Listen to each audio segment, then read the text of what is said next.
La hora estelar ha llegado. Por eso te traemos la entrevista del día en tu distrito informativo. Vamos a recibir a nuestro invitado en el día de hoy, que se trata del señor Aníbal Toruño, quien es director de Radio Diario Miami, Nicaragua. Vamos a hablar de la situación que está viviendo Nicaragua en este momento. Muy buenas, ¿cómo está, señor Aníbal? Señor Toruño, está con nosotros. Muchas gracias, encantado por la oportunidad, por el momento y por supuesto cada espacio que se pueda brindar para hablar de la libertad de expresión, de la situación que vivimos nosotros los nicaragüenses. Es una bendición del Señor, es una oportunidad para presentar al mundo el horror que estamos viviendo. Aníbal, usted dirige un medio de comunicación, pero en Miami, sobre Nicaragua, ¿verdad? Para la comunidad nicaragüense. ¿Qué es lo que está pasando? Un diagnóstico de la situación de los medios. Hemos visto varios cierres, hemos visto encarcelamiento hasta de personas de la cúpula religiosa. ¿Cuál es la situación de la prensa? La toma de la prensa. Sí. ¿Cuál es la situación de la prensa allí? ¿Solamente hay medios estatales o hay medios independientes, pero que tienen que tener un lineamiento? Mire, yo vivo mi tercer exilio acá en Miami. El primero en 1984, el segundo en el 2018, cuando estalla el movimiento social en Nicaragua, y en el 2020 nuevamente por las mismas razones. Daniel Ortega ataca, confisca, agrede, encarcela y asesina a periodistas. No quiere medios de comunicación independiente. Hay más de 48 medios de comunicación cerrados desde que regresó al país en el 2007. Daniel Ortega se robó el país, nos robó la paz, nos robó la tranquilidad, mantiene un estado de sitio permanente donde los derechos constitucionales están totalmente anulados y suspendidos. Tiene más de 148 presos políticos, más de 149 periodistas han salido del país y más de 200,000 nicaragüenses, es un éxodo, están saliendo de Nicaragua. Tiene encarcelado a sacerdotes hace unos días, y continúa ahora en su casa de habitación Monseñor Rolando Álvarez, secuestrado por la policía sandinista. Precisamente usted habla de referencia de que Daniel Ortega mata, y siempre los organismos de derechos humanos hemos escuchado, y de hecho hubo un reportaje, una investigación periodística que contó unos muertos a Daniel Ortega como parte de represión a estos grupos o estos movimientos que se enfrentan o que le generan una voz disidente en Nicaragua. De manera independiente, no de manera oficial. Sabemos que los números oficiales no son los correctos, pero hay una data de cuántas personas habrían sido asesinadas por la dictadura de Daniel Ortega desde 2007 hasta este momento. Bueno, son más de 315 personas que fueron asesinadas por los paramilitares, por la policía, y se acusa al ejército de haber participado con armas de guerra y también francotiradores. Daniel Ortega está probado después de que la Comisión Interamericana de Derechos Humanos estuvo en Nicaragua, en donde se comprobó efectivamente, y al final hubo un reporte de la comisión especial que nombró la Comisión Interamericana de Derechos Humanos, en el que se establecían suficientes razones, motivos y evidencias para acusar a Daniel Ortega de crímenes de lesa humanidad. El obispo que está Álvarez, que está secuestrado, él puso un tuit. Mi pregunta es una persona de los que están pues opuestos y que critican este régimen. de una forma más abierta. Mi pregunta va a que son todas las personas que utilizan las redes sociales para exponer lo que está pasando allá, también atacados. ¿O cómo, Sí, bueno, mira, cómo tratan de controlar eso? Porque las redes sociales se han tornado un poco incontrolables para los estados. Y en el caso de Cuba, ajá. Primero que todo hay que entender que la Iglesia Católica no hace política. La Iglesia Católica es una congregación, una comunidad, es una religión en la que la mayoría de los nicaragüenses fundan su fe. En el caso de Monseñor Rolando Álvarez, la prohibición y la razón es precisamente que bajo la premisa de la palabra del Señor, pero también de poder difundir la Biblia y poder hablar precisamente de lo que pasó Jesucristo, de las torturas que pasó Jesucristo, y porque a él, igual que a los nicaragüenses, solo falta que nos cuelguen de la cruz, crucificados básicamente, ante semejante barbaridad y tragedia, asedio y ataque del régimen de Daniel Ortega. Y lo que pasa con las redes sociales, es que las redes sociales se volvieron un medio de comunicación hoy por hoy, y ellos han hecho una red de leyes, una madeja de leyes, que va desde la multa, cárcel, hasta la cadena perpetua, precisamente por un simple tweet o por simplemente escribir algo en tu Facebook o en cualquiera de las redes sociales. Daniel Ortega es uno de los dictadores más grandes, y diría yo, importante, que va a marcar la historia, y será algo igual, parecido a Hitler, o Idi Amin, o Gaddafi, o Fidel Castro. Nicaragua está básicamente secuestrada actualmente. Aníbal, hay muchos reportes, hay muchas condenas, pero da la impresión de que la comunidad internacional no hace suficiente presión para que caiga el régimen.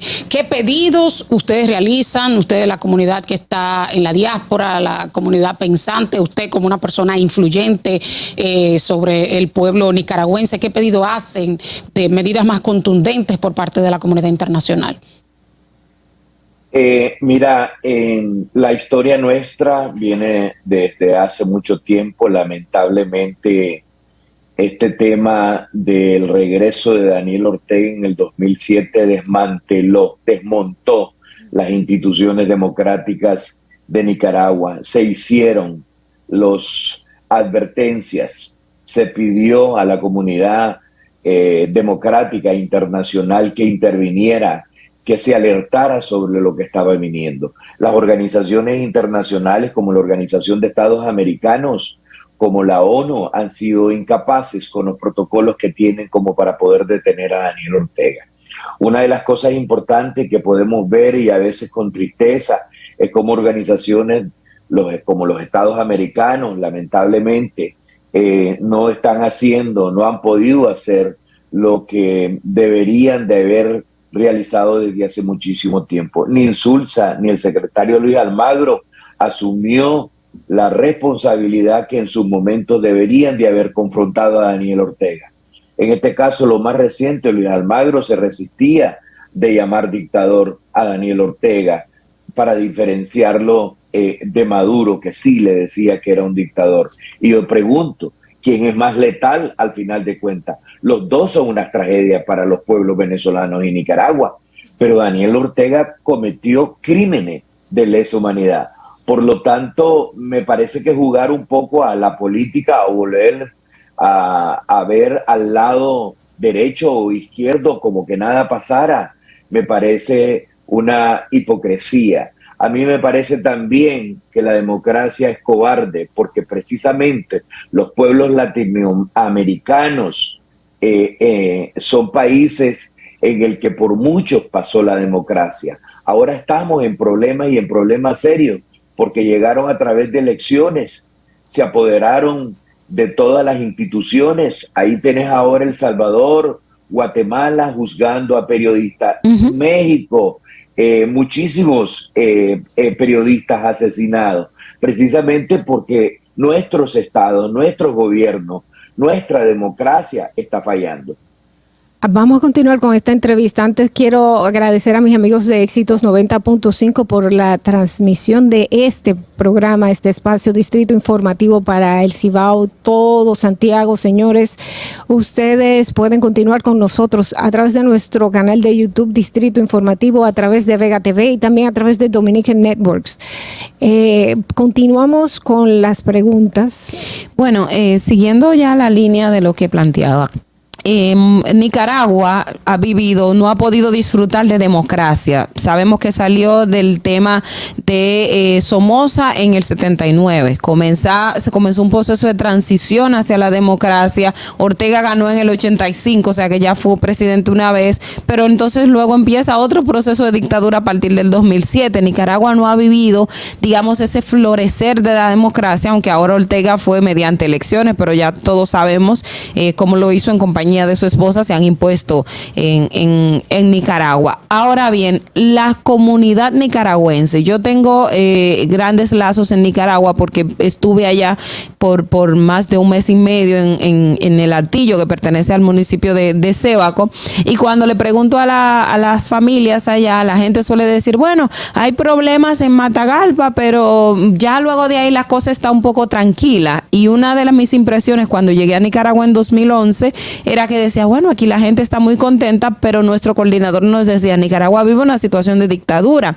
Pero la gente, yo siento que no percibe que está viviendo esa opresión, y probablemente pueda ser porque no han disfrutado de lo que es una democracia. ¿Cuál es su percepción en ese sentido, y cuál cree que es el reto también que tienen la sociedad nicaragüense de cara a esa realidad?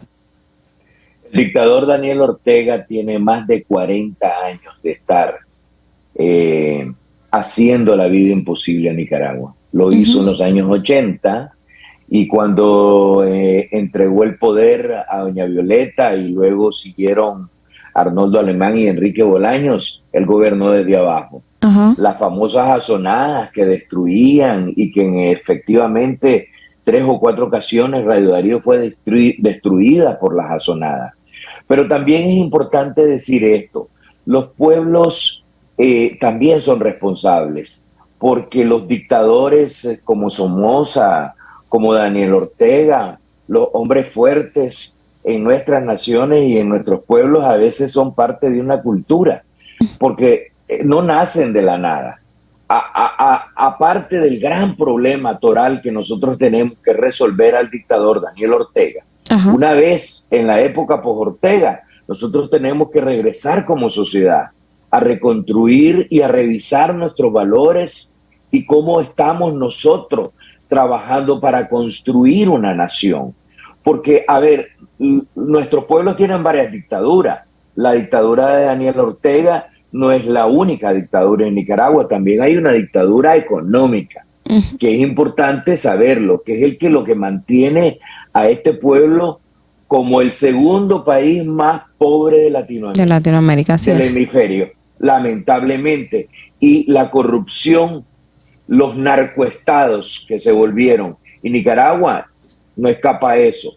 Una de las grandes debilidades y grandes problemas que enfrentamos en nuestra querida Nicaragua es que el narcotráfico está fundamentado precisamente sobre sus gobernantes. Quienes están en el poder son los que manejan el narcotráfico en Nicaragua. Y muchos se equivocan cuando dicen, es que en Nicaragua hay paz, las maras no existen. Bueno, Honduras, El Salvador o México, los estados oficialmente no manejan el narcotráfico. En nuestro país, quien maneja el narcotráfico, el único mara, el único que tiene una pandilla, se llama Daniel Ortega. Por esa razón, nuestras calles generalmente no se ven con balazos por narcotráfico. Se ven balazos y se ven pedradas, y se ve al ejército y a la policía tratando de detener a una gente que quiere libertad, que quiere democracia.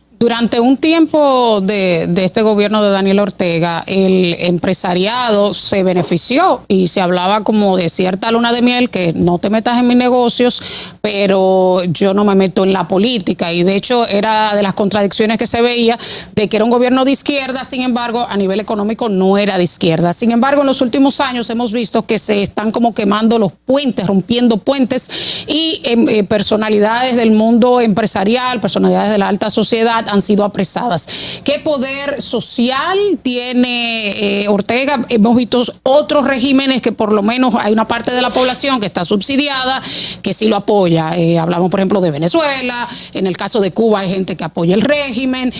Para hacer unos paralelismos que, obvio, tiene sus diferencias. O sea, ¿tiene alguna base social Ortega, o simplemente cuenta con lo que usted dijo, que es el narcotráfico, Fuerzas Armadas y los cuerpos represores del orden, la Policía Nacional? A ver, Daniel Ortega tuvo grupos, diría sectores de la población que lo acompañaron cuando él regresa en el 2007 y los engaña. En el caso del sector privado, que gobernaba básicamente con Daniel Ortega, y creo que subestimaron la capacidad del dictador. Muchos creían que Daniel Ortega había cambiado, que era diferente. Sí. Pero no solamente no había cambiado y era diferente. Lo que nosotros vimos, o lo que nosotros estamos viendo el día de hoy, y que está reeditado con la presencia de Rosario Murillo, que es una presencia oscura, lamentable, extraña, hechicera en Nicaragua, está conformada precisamente por sectores también que en algún momento creyeron, y también sectores de la iglesia en alguna mente. Ellos se casaron bajo la iglesia católica. En este sentido, creo que muchos de los sectores económicos o iglesia o otros sectores de la sociedad creyeron en Daniel Ortega, y se construyó un monstruo que antes era dueño de las masas, pero hoy es dueño de Nicaragua entero, y es millonario y multimillonario, y esa es la diferencia. Yo diría que en el caso de democracias y en el caso de popularidad, cuando te referías, yo quisiera decirte de que siempre hay un porcentaje de la población. Nosotros somos un país muy pobre, muy pobre, y entonces se ocupa los recursos del Estado para crear un populismo de Estado, que le dicen, el regalo, la ofrenda, para que los pobres que tanto necesitan en Nicaragua extiendan la mano, y a cambio de eso, algunos pues le tienen por lo menos por encima alguna fidelidad. Pero Daniel Ortega toda la vida ha tenido un voto duro, ha tenido un segmento duro, pero el de la fuerza sandinista, a una fracción en estos últimos años. Bueno, sí, la fuerza sandinista, de hecho, para mí fue una de las experiencias más fuertes en mi vida cuando fui a Nicaragua, que vi cómo la gente se volcaba y amaba a Sandino porque estaba apegado a ese ideal de ese líder que fue por el cual Daniel Ortega surgió. Ahora, quiero que antes de que concluyamos esta entrevista nos repita por lo menos la parte de los medios de comunicación en Nicaragua que hoy por hoy no están operando. En el caso del Diario de la Prensa, que es el más importante, fue un centro cultural. Exactamente, y solo opera de manera digital. Entonces, ¿hay algún medio alternativo que la gente en Nicaragua pueda escuchar, ya sea fuera de Nicaragua, pero que tenga transmisión en Nicaragua, o esas señales también están bloqueadas? A ver, rápidamente, Nicaragua es el único país en Latinoamérica que no tiene periódicos impresos. Okay. Lo que quedó es digital. Se robaron la prensa. Hoy la convierten en cualquier cosa. Y eso es una sátira, una burla al héroe de las libertades públicas, Pedro Joaquín Chamorro, que construyó sobre sus hombros, sobre su corazón y su dedicación a la libertad de expresión, como periodista y como medio de comunicación. Son más de 47 medios de comunicación y vos te preguntarás, ¿y hay televisión? No hay ninguna televisión en estos momentos que sea de carácter independiente. Quedan 2 canales que son de capital privado y están totalmente censurados en estos momentos. Hay más de 47 medios cerrados. Las radios nacionales como Radio Corporación, una de las radios íconos del país, igual que Radio Darío, hoy están silenciadas. Lo que vivimos nosotros en materia de libertad de expresión en Nicaragua es un apagón informativo. Lo único que nos queda son las redes sociales. Y ojo con esto, si en Venezuela controlan este tema y bloquean el IP, etcétera, etcétera, a Daniel Ortega no le va a temblar la mano por suspender y eliminar el Internet, porque lo puede hacer y va en dirección que nosotros parezcamos una Corea del Norte, más que una Cuba, más que una Venezuela. Bueno, esa es una situación bastante difícil. Esperamos algunas respuestas de organismos internacionales. Agradecemos inmensamente a Aníbal Toruño, director de Radio Diario Miami, Nicaragua, que nos habló de esta realidad que está viviendo Nicaragua en este momento. La verdad es que, señores, vamos a mantener siempre esta comunicación abierta para que nos mantenga al tanto de cómo va evolucionando esta situación crítica en Nicaragua. Vamos, ¿sí? Quiero agradecerles a ambas la oportunidad de poder conversar. Admiro a la República Dominicana, a su pueblo hermoso, valiente, con sus playas hermosas, con su extraordinaria cultura. Voy a tener la oportunidad en los próximos días de estar presente por la República en Santo Domingo específicamente, y a lo mejor tengo la oportunidad de poder visitar los estudios y conversar con ustedes. Ya está abierta ya está el compromiso hecho. Cuando llegue aquí tiene que venir a los estudios para que hablemos. Vamos a coordinar esa visita desde ahora para que no se pierda. Por supuesto, y será muy pronto. Yo en el bilateral nos vamos a comunicar. Muchas gracias. Un abrazo y muchísimas gracias. Bien, amigos, vamos a una breve pausa y regresamos con Distrito Informativo. Más informaciones para ustedes. Distrito Informativo.